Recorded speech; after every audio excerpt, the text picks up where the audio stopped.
Greetings, BookTube. Welcome back to the History Shelf. My name is Peg. I'm so glad you could be here today. Today we are looking at literary fiction.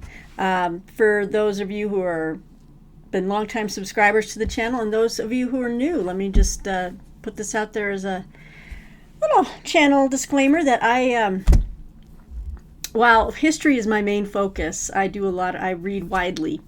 I am a freelance book reviewer in my spare time, and so I write a lot of reviews for a variety of books, not just history. I write reviews for historical fiction, literary fiction, mysteries, thrillers, independent authors. So in that capacity, I receive a lot of books from publicists and publishers eager to, see if I'm interested in some of these authors and their works, and invariably I am. So I get a lot of books sent to me, and so it's not all history. This one is going to be all about fiction. There's a mixture here. One of these can be considered more of like a historical fiction, but for the purposes of this video, I'm going to include it.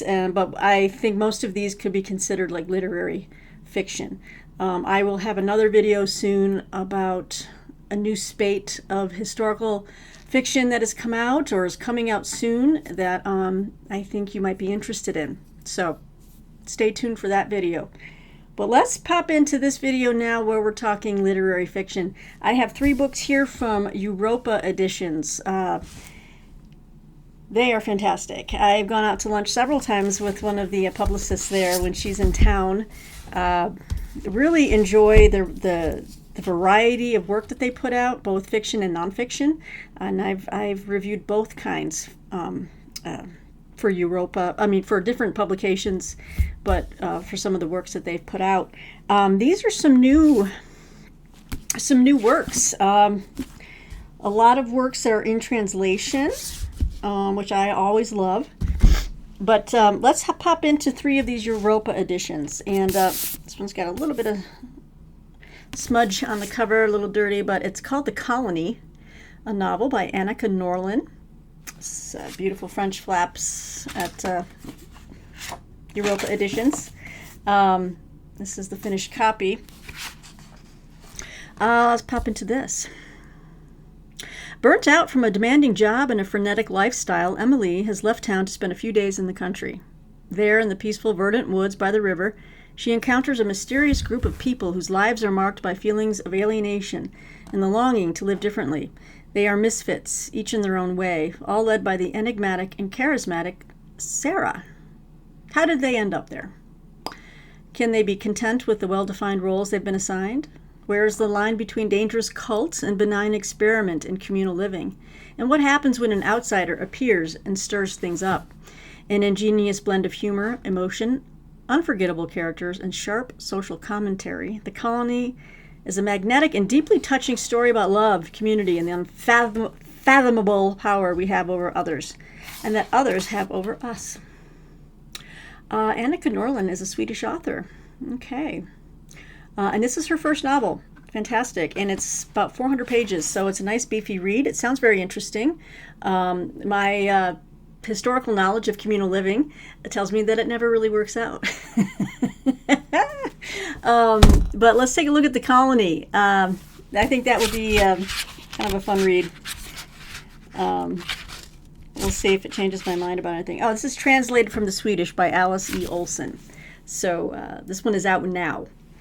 All right, the next Europa editions that I have here, got a nice finished hardcover, and this is called Gabrielle, and by Anne Berest and Claire Berest. Nice, beautiful hardcover from Europa. Now, I know that Anne Berest's previous novel, The Postcard, and I think I have a arc of that somewhere. I've got a lot of Europa editions. That one was very highly received, well received. So I'm really excited to see what Gabrielle, how that follows up to The Postcard. Because it says here, like The Postcard, Gabrielle is a propulsive true novel based on well-documented facts and family history. Written by Anne and her sister Claire, Gabrielle is exuberant and daring as it tells the story of one of France's most remarkable women and an affair that triggered a revolution. A book about love and creativity, a quest for the essential, elusive truth of a complex woman's life, and a novel with a bold question at its heart. What connection exists between new ways of loving and living and new ways of thinking and creating? This is the story of three young people who changed the world. The year is 1908, at the height of the Belle Epoque, and a brilliant young Frenchwoman named Gabrielle recently graduated from the most elite music school in Europe. Meets a volcanic Spanish artist named Francis. Following a whirlwind romance, they marry and fall headlong into a Paris bursting with fresh ideas about how to be in the world. Not long after, Gabrielle meets Marcel, another young artist. Soon, Francis Picabia, Marcel Duchamp, and Gabrielle Buffet are joined in a fervent, nuanced relationship, the fruits of which will redefine the avant-garde. As the Belle Epoque gives way to rebellion and revolution, and the world descends into the devastation of World War I, these three superb characters remain joined in an evolving bond that both mirrors the world around them and shapes it. Moving between Paris, Zurich, Spain, Saint-Tropez, and New York, Gabrielle is as uninhibited, intimate, and unforgettable as its central character, the mercurial, pioneering Gabrielle Buffet. So, in a sense, very much a historical fiction novel as well, but I think this one has some literary aspirations, if we should say that. I do like works that kind of bring in the major historical events in the world, like the march towards World War I. I always love reading about Paris and like the left bank, the 1920s, just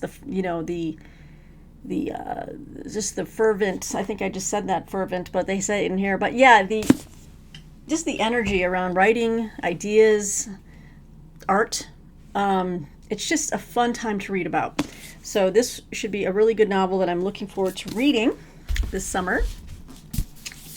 Finally, I just received this a couple weeks ago. This was sent to me. This is the finished copy of another book I really want to read. And a work in translation. Yep, translated from the Chinese. So Europa has put out this book here, City of Fiction, by Yu Hua. It's a novel of love and violence and a time of change is the subtitle. It's translated from the Chinese by Todd Foley. This book came out in April, and I just got my finished copy. Let's see here.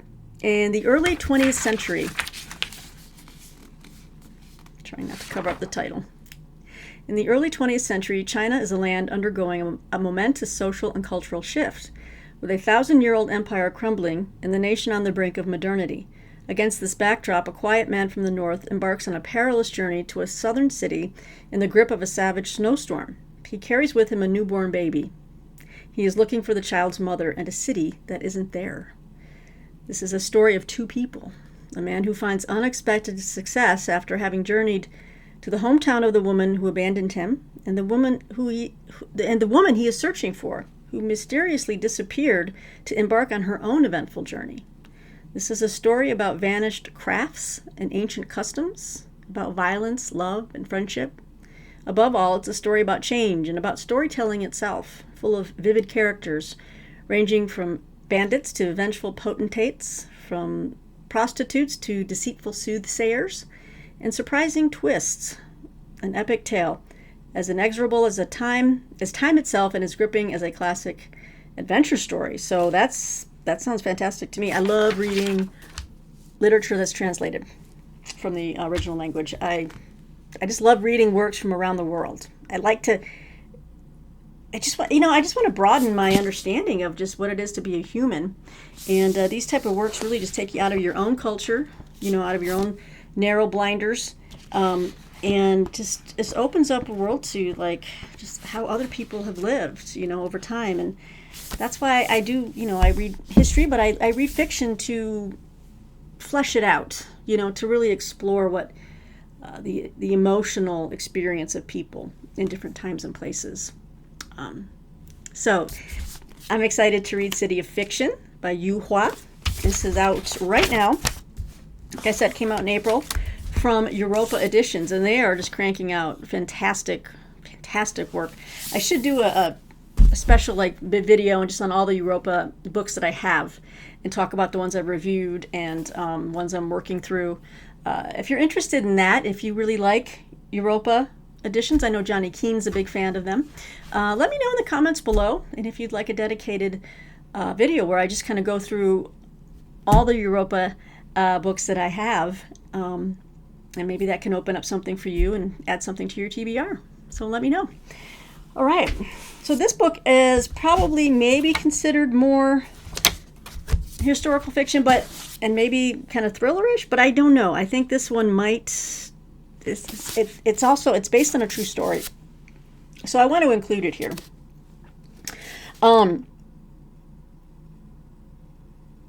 And considering world events, this is probably a book I'm going to read very soon. But this is Shadows of Tehran by Nick Berg. Subtitle is Forged in Conflict, From Iranian Rebel to American Soldier. Let me get into here. Okay. Raised in Tehran, but torn between two worlds, Ricardo's young life is thrown into chaos when his American father abandons the family just as the Islamic Revolution of 1979 breaks out. What a winner. Talk about a deadbeat dad. As fundamental human rights are washed away in a tide of religious anti-Western fanaticism, Ricardo's mother remarries, introducing a stepfather with a dark secret. Oh, that's always great. At only 14 years old, Ricardo vows to take back what was stolen under the oppressive authoritarian rule. He quickly becomes a rebel leader, earning himself renown as the Shadow Rider of Tehran. When his name is leaked and an execution order issued, he must flee the only country he has called home. But the fight is not over. Blessed with an indomitable will and unbreakable spirit, Ricardo becomes a U.S. Special Forces soldier and, in a surprising turn of events, lands right back where he started. Spanning continents and infused with heart-pounding action, Shadows of Tehran is more than just a story of war. That's an exploration of one man's refusal to break under abuse, abandonment, and loss. An affirmation that we, not the events in our lives, determine whether to be a victim or survivor. Okay. Based on a true story, this is an astonishing tale of resilience, rebellion, and of course the enduring human spirit.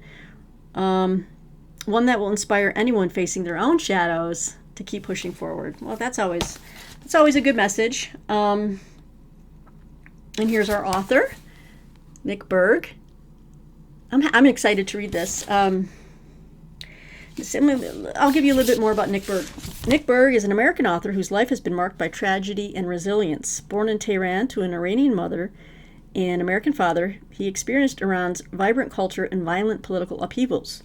These events deeply influenced his worldview and literary voice. And so it's an autobiographic novel, Shadows of Tehran. And in it, Nick mirrors his life through the protagonist, Ricardo, reflecting his struggles with identity, betrayal, and redemption, which to me are very large literary themes. So that's why I'm including this book in this literary fiction video. Well, great for him. Nick moved to the U.S., served in special ops, and transitioned to a successful tech executive career after an injury. And this is his first novel, so that's fantastic. I wonder, maybe I can... I'm always looking to interview authors. I've got another interview coming up next week that I'm prepping for, and it's his first novel, and I love to just, to support authors when they're, especially when they're just, turning out their first book. He sounds like he'd be a fabulous man to interview, so I'll contact the publicist and see if he might be up for that. And if you guys might be up for that, this would be a really timely, not only to talk about his life story and how he came to write this book, but also I would love to see if he had any, I'm sure he does have some opinions on what has recently transpired in the Middle East. So let me know in the comments if you would like for me to orchestrate an author interview, and we will get that going. Shadows of Tehran by Nick Berg. Yes, bumping this one up onto the nightstand table. because I always read before bed, folks. It's just, I cannot go to sleep without reading. The times vary how long I can read, but I'm always reading before bed. Always. Okay. I think I might have mentioned this book before. And it came out earlier. Well, no, it came out in June, just last. Okay, I'm going to show it to you anyway. It's another book I want to read, and I want to read so many of these things. But this is A Family Matter. Did I say? First of all, I didn't tell you the publisher of Shadows of Tehran. This is by Portis Publishing. Okay. I always like to do due diligence there. A Family Matter by Scribner. Oh, well, written by Claire Lynch, published by Scribner. This came out last month, and it's another debut novel. All right, let's get into it. Should I read from this? There's a lot in this one. I've got a lot of books to get through, so let me read from the back. So 1982. Dawn is a young mother, still adjusting to life with her husband, when Hazel lights up her world like a torch in the dark. Theirs is the kind of connection that's impossible to resist, and suddenly life is more complicated and more joyful than Dawn ever expected. But she has responsibilities and commitments. She has a daughter. 2022. Heron has just received news from his doctor that turns everything upside down. He's an older man, stuck in the habits of a quiet existence. Telling Maggie, his only child, the person around whom his life has revolved, seems impossible. Heron can't tell her about his diagnosis, just as he can't reveal all the other secrets he's been keeping from her for so many years. A Family Matter is a heartbreaking and hopeful exploration of love and loss, intimacy and injustice, custody and care, and whether it is possible to heal from the wounds of the past in the changed world of today. Yes, it's basically about a family torn apart by secrets and their own best intentions. A Family Matter, Claire Lynch. Yes, I'm looking forward to this one. And it's a slim read, so I can actually knock this out in a couple days on a weekend or something. So stay tuned. If I had more time, you guys, I'm telling you, I would make so many more videos, and I will at some point, maybe when I retire, that I could follow up and just make independent video, not independent, but like single videos where I'm like, okay, I read these books. Let me just natter on about it. It's still in my plans to make more of those videos where I can do like follow-ups to things I've read. I really want to make one for you this week or next week coming up. What I'm reading now, what I've recently read, I've made those before. I want to make more of those. I want to be more consistent. So just please be patient with me as I just try to get more organized and get more I want to do more planning for these videos. So anyway, this channel is always a work in progress, guys. But A Family Matter by Claire Lynch came out last month from Scribner. So check it out. Okay. This is another one I've been meaning to get to. The publicist has been very patient with me. This is from Regal House Publishing, which is a new, smaller publisher that I've been getting a lot of books assigned to me for review that are from Regal House. Historical fiction, mostly. And they've always been really good. I've always been very pleased with what's coming out from Regal House Publishing. And here's another one. It came out actually at the very end of April. So again, I'm a couple months behind getting to this one, but it sounds like something very timely and contemporary, and this is A Campus on Fire by Patrick O'Dowd. All right. It's basically, it says here, a student journalist at a prestigious university investigates a cultish creative writing workshop run by a prominent novelist. See, this is the kind of stuff I love. I love this type of themes, whether it's about authors and writers. And first of all, this cover is fire. And look at, that is a great design. I love designs like this. Yes. Okay. When a shocking death rocks the exclusive writing program at a prestigious campus, a student journalist, Tess Azar, sets out to discover the truth. Rumors abound of the writing program's cultish atmosphere and its zealous members who will stop at nothing to ensure the sanctity of their own secrets. As an extreme right-wing student group swells in numbers, Tess finds herself in the crosshairs, dangerously at the center of the growing chaos. Simmering with tension, this provocative novel portrays the nation's current charged political climate, highlighting the immovable structures of our society and the dangers of navigating a post-truth world. Wow. In this case, I'm sorry it's taken me this long to get to it, but it's still a brand new book. It's only been out a couple months. Okay. I think I really need to get this. This is going on my, next to my bedside table with my nighttime reading, I have another stack of books, which is next to my reading chair, which is one of those low to the ground reading chairs, you know, you just kind of slink into it. Very comfortable for reading, next to my window and the breeze coming in. This is going on that pile of books I'm working through. Because I'm reading, I always read more than, I read 4 to 5 books at one time. I'm always reading in different genres. This one is going there. It'll probably enrage me. But yes, Campus on Fire by Patrick O'Dowd. This will be another one I'll probably follow up on this channel if you're interested. So we've got A Family Matter and a Campus on Fire. 2 books I really need to get to. Okay, what do we have here? Now this book is another Regal House. I've got 2 books here by Regal House. Thank you again, Regal House, for sending me these advanced copies. This one is slightly different, I think. So it's like, it's definitely listed as a literary novel.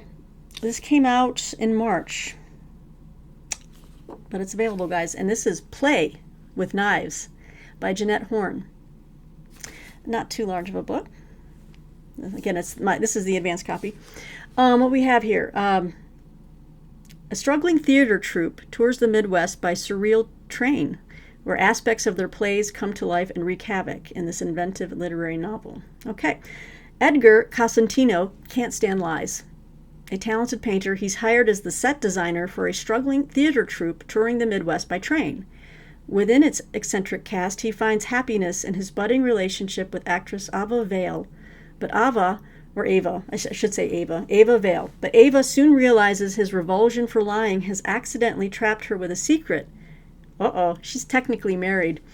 All the while, playwright Fallon Finn Dorset, what a great name. First name is Fallon, last name is hyphenated Finn Dorset, watches this drama unfold and incorporates aspects into her plays. But strange things happen on the train. The troupe is accompanied by a partly tame fox and a barman resembling Abraham Lincoln. Fantastic. And random elements of Fallon's writings magically come to life. Oh, all right. Lies blur with truth and fiction populates realities in ways that have dangerous consequences for Edgar, Ava, and others. Can their stories be rewritten to save the relationship, as well as the future of the troupe? Play with Knives is a highly inventive novel, surreal and poetic, yet full of lighthearted humor about the morality of art, the subjectivity of truth and reality, and the magic of the written word. Another, again, Regal House Publishing is just putting out some really fantastic stuff. Just very different. A lot of the writing in here resembles like a play script, right? A lot of inventiveness going on here. You know? Let's see. I need to take some more vacation time. I took 2 days off for my birthday and the day after, but that was like nothing, and I really didn't have any fun since, you know, what happened the week before, which I mentioned in my last video. Yeah, it's been a bummer of a summer around here, and a year really, but I want to take some time off to really like crank through some of these thinner books that I think I can definitely do. You know what I mean? But these sound like really interesting novels. Now, is this her first book? Jeanette Horn. Well, she has an MFA from the University of Iowa Writers Workshop. She got a fellowship there. She's a poet. She's a poet, so she has some poetry appear in different journals. All right. Play with Knives, guys. Jeanette Horn. Check that out. All right. How are we doing? 24 minutes. We're going to crank along here. Well, Again, another very patient publicist, this time at Doubleday. Thank you so much. This one I would also maybe say literary / historical fiction. This one has been out now. I got the galley for it, and it did come out this year. Probably in the spring, but I'm looking forward to reading it. I've got a finished hardcover copy, so this is fantastic. This is The Red House by Mary Morris. Not too big of a book, like I said. It's manageable. Okay, 30 years ago, Laura's mother Viola went missing. She left behind her purse, her keys, and her mysterious paintings of a red house. Viola was never found, and her family never recovered. Laura, an artist herself, held on to the paintings. On the back of each work, her mother scrawled in Italian, "I will not be here forever." The family never understood what Viola meant, and Viola, who claimed to be an orphan, had staunchly refused to speak of her life before marriage. Decades later, at a crossroads in her marriage and her life, Laura returns to Italy, where her parents met after World War II, and where Laura spent the earliest years of her childhood before the family moved to New Jersey. In Italy, Laura finds herself on a strange scavenger hunt to solve the puzzle of her mother's lost years. She is certain that the paintings of the Red House hold the answer to her mother's past, and her search takes her from her hometown of Brindisi deep into Puglia, where she encounters a man who knew her mother and who illuminates little-known secrets of Italy's Second World War. That's where you hook me. Because, when you hook in that stuff, the history of an area, of a time, I'm there. Blending elements of true crime with settings that evoke Elena Ferrante, right, the My Brilliant Friend or something. Mary Morris follows both Laura's and Viola's journeys from Naples to Turin and finally home. Along the way, Laura confronts the dark truths of her mother's story and at last makes sense of her own. So, again, that just sounds like a great story, and I plan on reading this one. Maybe I can take off like a week in August or something. That would be great. Mary Morris, yeah, she's written several things. Gateway to the Moon, The Jazz Palace, A Mother's Love, and House Arrest. Okay, and she's written one work of nonfiction. All right, well, I am there. The Red House by Mary Morris. If any of you have read any of these books that I'm talking about, especially ones that have been out for a while, please let me know in the comments below and what you thought, because I always like to know if someone, has something to say about it. Like, what can I expect? Without spoiling it. Okay, next book. This one. Okay, this one is put out by Tin House. Now, Tin House made a magazine, right? A literary magazine or journal, Tin House, quarterly, I think. So I think they also have their own book publishing imprint here. Yeah, definitely literary. This is interesting. I think, is this out now? This goes on sale August 19th, so this one's not out yet. Okay, and this is Archipelago by Natalie Bakopoulos. All right. Let's see here. Archipelago. Let's read this. In the wake of a carjacking, I don't know why I smiled at that. Sorry about that. In the wake of a carjacking, Archipelago's unnamed narrator leaves the States for a translation writing residency on the Dalmatian coast. Along the way, she has an unsettling, aggressive encounter with a man on a Greek ferry, which sets off a series of strange events. At the residency, she reunites with Luka, an old friend from Croatia. Luka calls her Natalia, the name of a character he's written who seems to be based on her. The narrator doesn't correct him, instead allowing this ascribed version of herself to unfold. Untethered to her previous life, she extends her stay, and she and Luka strike up a romantic relationship as she continues her translation work. The hazy summer stretches on until after a sudden shift, she reclaims narrative agency. Oh, I see. She takes back over the character and takes an impulsive road trip back to Greece, encountering new places, faces, realities, and selves as she crosses borders and traverses the terrain. Okay. Spare and lyrical with subversions of the Odyssey, like Homer's Odyssey, and its Ithaca, Archipelago charts a wending journey back to the narrator's family home, not simply back to a self, but beyond it. So it sounds pretty heady, very artsy. Obviously, oh yeah, and you can have like You know that when you get like short little, where is it? I just saw it, like, yeah, really short, like little Flight of the the Wild Swan was like that. Very short instances of, like, they're not even like really chapters, like just like brief, like one page things. That the Flight of the Wild Swan was like that. So, but that sounds interesting. I would definitely give this a go. Archipelago, Natalie Bokopoulos. This one is not out yet, but I wanted to include it, give you a heads up. August 19th from Tin House Books. Okay. Oh, and this one is not. I thought this one was a novel. This is a memoir. Oh, poop. Okay, this one I'm going to include in my next video on new nonfiction and new history, but it came out last month, but I'll show that to you then. Okay, so, this one, I wanted to show you guys this. I have the finished cut.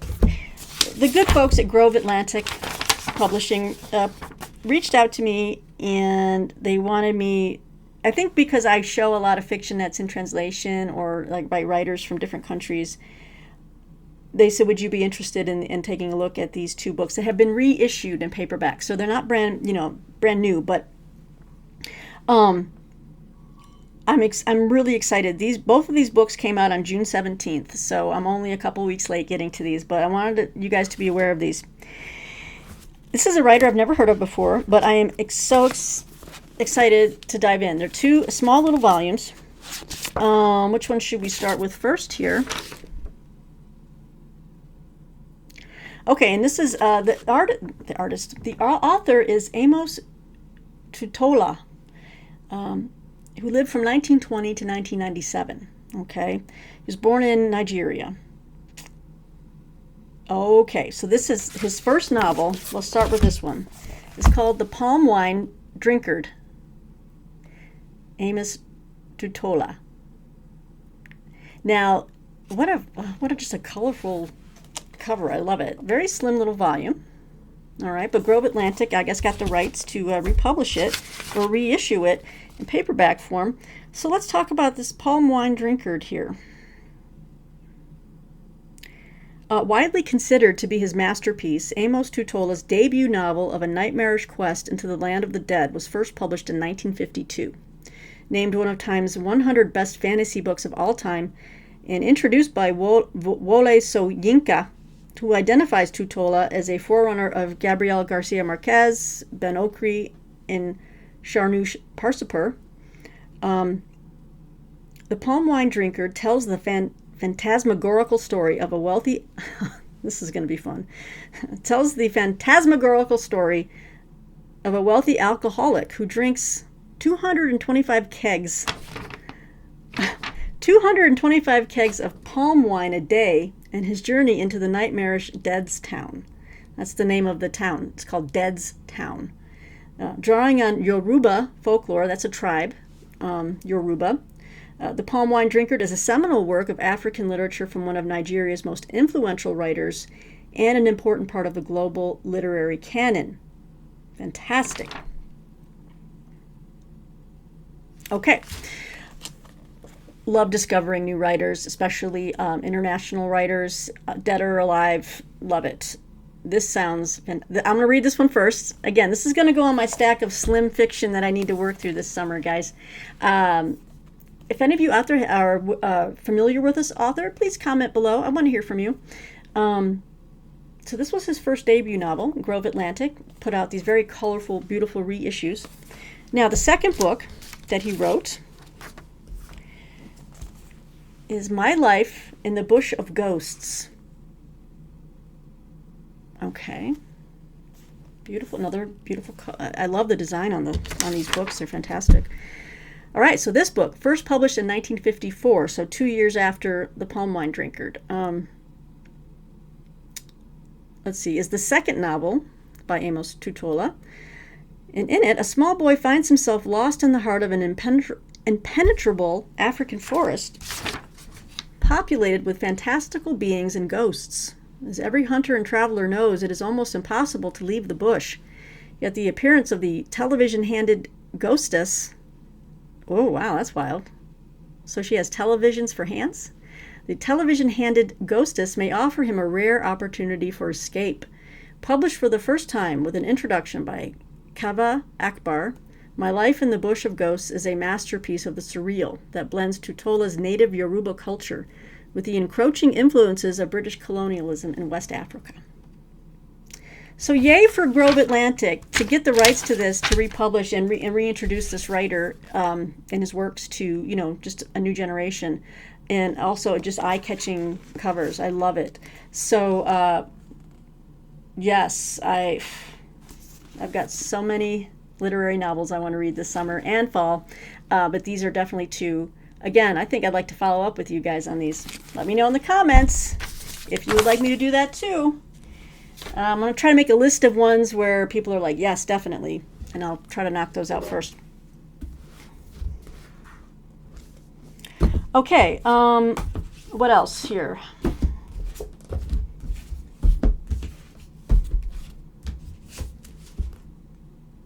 Okay, I think I might show this one.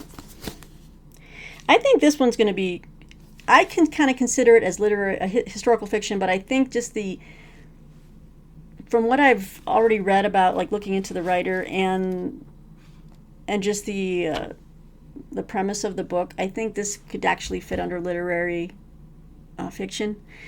And I wanted to show you guys this. I should have maybe thought of this sooner, but I've got a couple of extra copies of some of these books. So what I think I'm going to do, I'm going to start to send some out to you guys.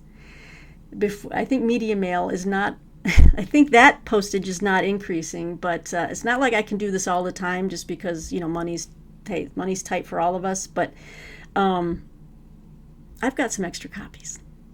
So let me know. Again, if I have more than one person say they would like a copy, I'm going to put your name into a spreadsheet for that book and then do a random draw to see who gets it. Anyway, let me show you this one. And I'm going to do 2 giveaways. You know what? Let's do it. Let's do it for the clickbait, right, baby? I'm going to put that in the title. And a giveaway. I've got 2 giveaways because why? I just realized I have... Now, it's an ARC. It's a bound galley. This is not the finished copy of The Red House. But if you are interested in reading The Red House and you wouldn't mind reading an advanced reading copy, let me know in the comments below and I'll add you to the list. Now, here's another book that I have 2 copies of. And I'm looking forward to reading this. This one is not out yet. It's coming out this month. I'm not sure which day. This is Daikon, a novel by Samuel Hawley. And I love that Karl Marlantes, who wrote Matterhorn, and The Way We Fight, or what was the second book he wrote? I have it downstairs, but a blurb from Karl Marlantes is that goes a long way with me. So Daikon, a novel. This is a sweeping and suspenseful novel of love and war set in Japan during the final days of World War II, with a shocking historical premise. 3 atomic bombs were actually delivered to the Pacific, not 2. And when one of them falls into the hands of the Japanese, the fate of a couple that has been separated from one another becomes entangled with the fate of this terrifying new device. Wow. Okay, and let's go back to Karl Marlantes because he even includes this whole paragraph from Karl Marlantes that I think could shed some light too on and this is a debut novel. I love debut novels. Oh, okay.